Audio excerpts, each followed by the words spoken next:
This year's completely flying by, like it always does, because we are already halfway through the year. And with that, I've seen a lot of bad movies, so why not give you my top 10 worst movies of the year so far. Now, obviously, I have not seen every single movie that has released this year. If I hear a movie's bad, why would I want to watch it? It's bad, I don't need to waste my time with it.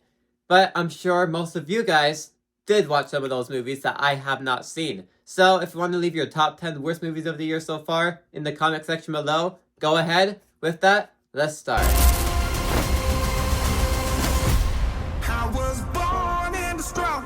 Now I want to say this film is not downright bad. It's pretty enjoyable. If you just ignore all these problems, you can enjoy this film. But as a film, it's not that well written and is pretty choppy. It's choppy in the way like the SSU would be, Madam Web, Morbius, Kraven the Hunter. And saying a Karate Kid feels like the SSU is not a good comparison, especially since we have Cobra Kai. The trailers completely mismarketed the film. Ralph Macchio is completely wasted and is in the film for less than 15 minutes. Which is disappointing because that plot you could have done a whole movie on and it would have been great. But instead you waste it in the last 15 minutes of the film. They're just trying to do so much in under 2 hours that by the end, just trying to tackle all these different storylines that they just feel crumbled together. Because you have that Ralph Macchio storyline, you have the pizza boxing storyline, you have an underdog storyline. There's just a lot of things that they're trying to do in this movie, and not all of it is told the way it needed to be. Not all of it was fleshed out enough, and just by the end, felt choppy and rushed. If you just sit down and ignore all the problems with the movie, you can have a fun time. I enjoyed my time with the film, but a lot of these problems really bumped down my enjoyment from it.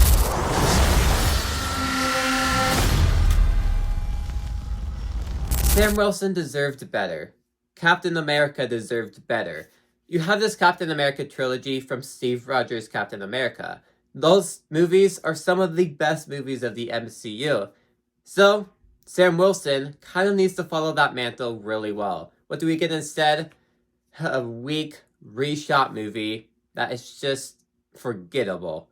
And that's not what you want from Sam Wilson's first Captain America movie. I'm one of the people that think Falcon and the Winter Soldier should be a Captain America movie because it does everything right for an origin story for Sam Wilson's Captain America. So this just feels like a sequel to that, but 10 times worse. It has completely awful pacing, bad camera movement, like some of the action scenes, I was surprised they were being shot the way they were being shot. It feels chopped and reshot together. That's probably because of all the reshoots this movie went through. And it's just a dull story. Now, I do like the idea of bringing the leader into this as the main villain because I like the Incredible Hulk and I want to see where that storyline continues, and I'm glad we finally got a part 2 to that storyline. But besides him as the villain, there's nothing memorable in the story. It just feels like we're going from plot point to plot point with nothing really in there. I do like the Winter Soldier vibe. I do like the spy detective vibe that this movie has. And of course, Red Hulk is fun when he is in the movie. But like Karate Kid Legends, this is very choppy. And unlike Karate Kid Legends, there's minor enjoyment in this movie. I have yet to rewatch it. I own it back here. I still need to rewatch it. But it's just a very weak MCU movie. Now, I'm someone who still likes the MCU.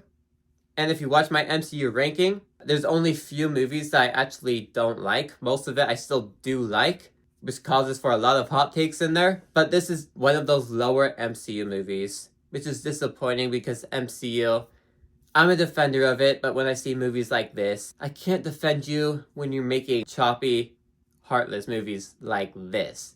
Sam Wilson just deserves so much better, and he's probably not getting a trilogy now because this movie fumbled the bag so badly. Destroy them all! Oh, she remembered my catchphrase. Now, I can say that this has been better than most of the SpongeBob movies we have been getting recently, and will probably be better than the movie they were releasing in theaters. Netflix completely milked this franchise. We got the Sandy Cheeks movie, we got the Plankton movie. The Plankton movie is better than the Sandy Cheeks movie, but still pretty weak. I can say that they do get some stuff right with Plankton. It gave us an origin story to the character, and for the most part, still felt like SpongeBob. But then on the other spectrum, it's not SpongeBob.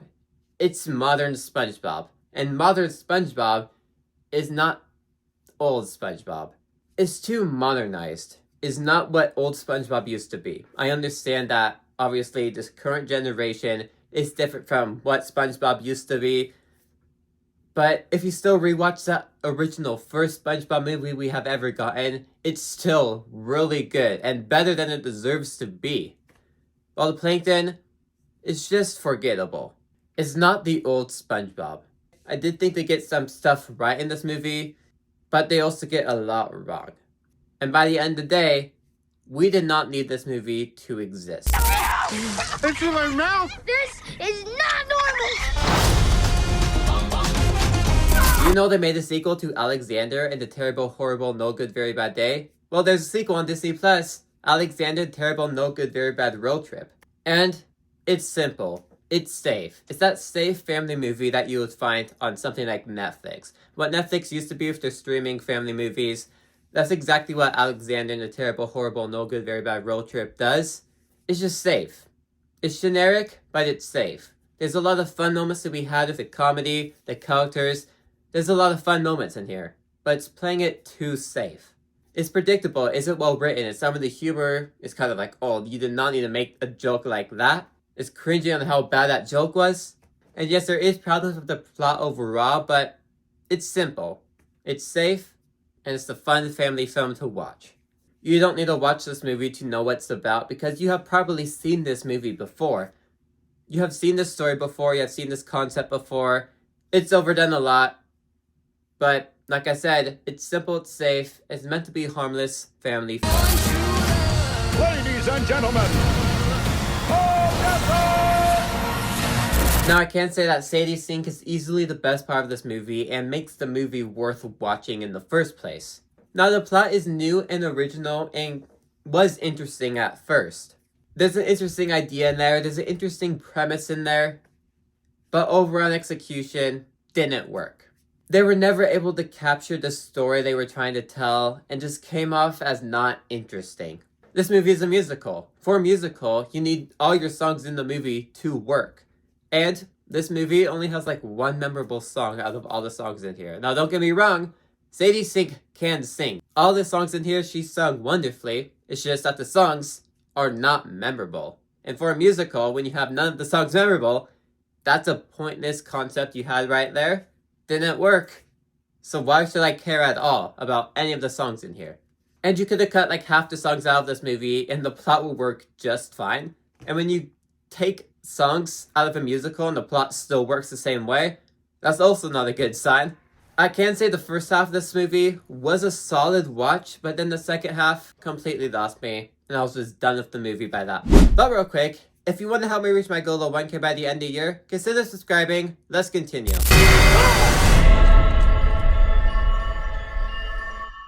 Now, I was very interested in this movie because it was very controversial online. Some people absolutely loved the movie and the themes they were telling, while others thought the themes and storyline completely broke the story and it was trying to do too much by the end. Now, obviously, I fall into the category of thinking it's way too convoluted and don't like it, because I like the first half of this film. I like all the suspense they had in there about who this woman in the yard was. And it kept you on your toes the entire time, trying to guess what's going to happen next, how these characters can get out of this situation. But then it gets to the third act, and that third act was way too complicated. They're trying to tell all these different themes, and they're trying to do so many different ideas where it's trying to outsmart you and trying to trick your mind. And it's trying to tell all these different ideas, but it's just way too convoluted with all the stuff it's trying to tell. And by the end, all the themes it was setting up in the first two acts just fell apart because the third act completely ruined it. I think some things could have worked better if you had better writing and a better execution, then maybe the third act would have been a lot better, but since it's way too convoluted, since it's trying to tell such a difficult theme and such, none of it fits. And this ends up not working for me, which sucks because I like the suspense they had in the first two acts, but the third act completely messed it up and could have been way more. with the movie that they had. It just completely lost me by the third act, which is a bit disappointing.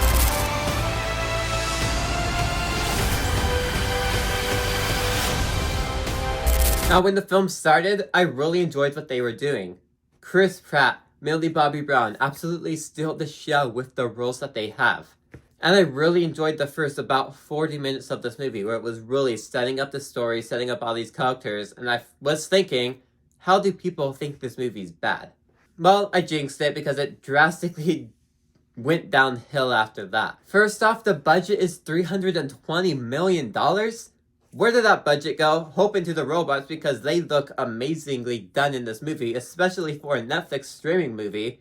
But where did this budget go? There's no way Chris Pratt and Millie Bobby Brown cost that much to put into this movie. And the second half of this movie was just boring. There's nothing interesting in there. The final act is incredibly weak.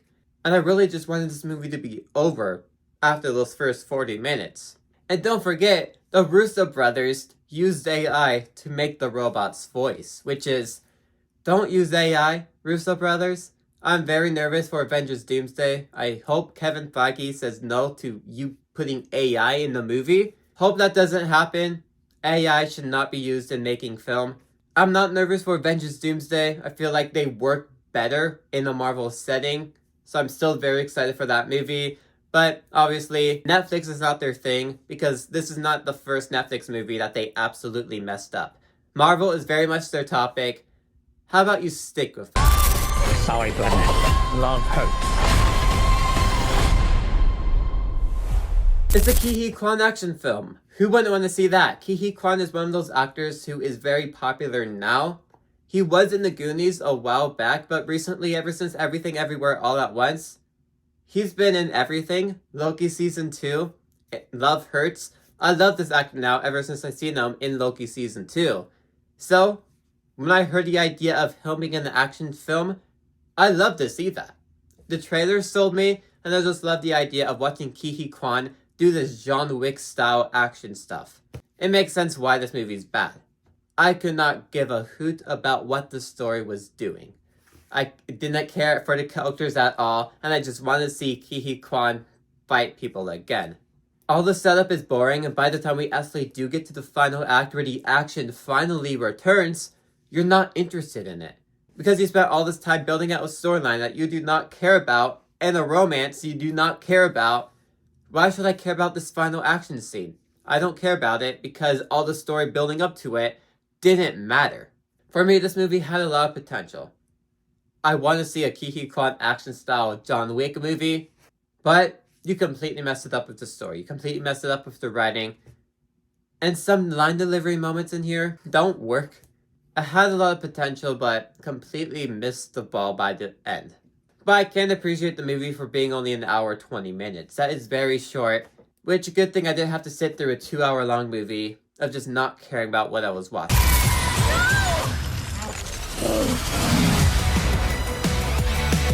A movie that once it started, I was like, oh no, what am I in for? You started off with a Disney Channel style where they talk to the camera, tell them their motive and what their character arcs are going to be, and then combine that with the most awful acting I have possibly ever seen. And your first opening song is the worst song in the entire movie. This was possibly the worst opening I've seen in a movie. Especially a zombies movie. Now, some context, I really enjoy the first zombies movie. Yes, it's been a long time since I've seen it, but I'm sure if I watch it now, I'll still enjoy it. There's a lot of great songs in there. There's a lot of good stuff I like about it. And ever since then, the franchise has been going downhill. It really should have ended with Zombies 3. And Zombies 4 completely proved that, where we're just using the same storyline that we used in every single Zombies movie and aren't offering nothing new. Keep reusing the same theme, the same story beats about these two different fairy tale creatures not getting along until they do. That's it. That's the movie. We've done it in the first Zombies 2, Zombies 3, and now doing it again in Zombies 4. Just end this franchise. Stop milking it. And the end of this movie sets up Zombies 5. Well, I don't even know if it will be called Zombies 5 because it seems like they ended the main characters off to do this spin-off. Just end this franchise already. Stop milking it. If you're gonna keep it going, do something new with the themes, the storyline. You've done everything that you could with this franchise. It's time to let it go. To be honest, I completely forgot that this franchise was still popular. That's why I was completely shocked when I heard Zombies 4 was coming out. Just look, at the end of the day, if it makes money, Disney's gonna keep making it. Which I'm surprised it makes money because this is Disney Channel. I don't know how popular cable still is, but it has to end eventually, right? You milk Descendants, you milk Zombies. Just stop before you ruin it anymore.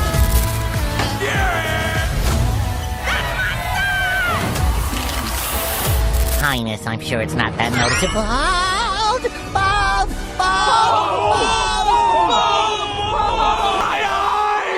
If this film is not the worst film of 2025, by the time we actually get to the end of the year, I don't know what I've been watching. Well, I guess there is 2 movies that could possibly be worse than it, but there is no way they possibly are because Sneaks is trash. I don't give movies a 1 out of 10 that often, but Sneaks is one of those examples where I gave the movie a 1 out of 10. The stupid thing about it is that it's a movie that thinks it's smart. It thinks it's trying to tell the story that the audience is completely hooked into, but in reality, it's just a ripoff of Toy Story and The Secret Life of Pets, but with shoes instead of toys and animals. The animation is cheap and poorly done. The voice acting is awful. It's some of the worst acting I've seen in years. And I had Zombies 4 on this list. The plot gets really dumb sometimes, but you have to remember, I'm watching a movie about talking shoes. By a studio, I don't even know, because the first minute and a half of this movie was just studio names everywhere. To be fair, a movie about talking shoes is most likely to be boring, and if you watch the trailer, animation is crap, voice acting is crap. It was pretty obvious this movie was going to be bad. I just wanted to see how bad actually.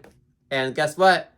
We have a movie worse than Megamind vs. the Doom Syndicate. So, guess it's a trophy there for possibly the worst movie of the decade. But with that, thanks for watching. If you liked this video, maybe leave those on the side of you too. Like, subscribe. See you guys next time. Goodbye.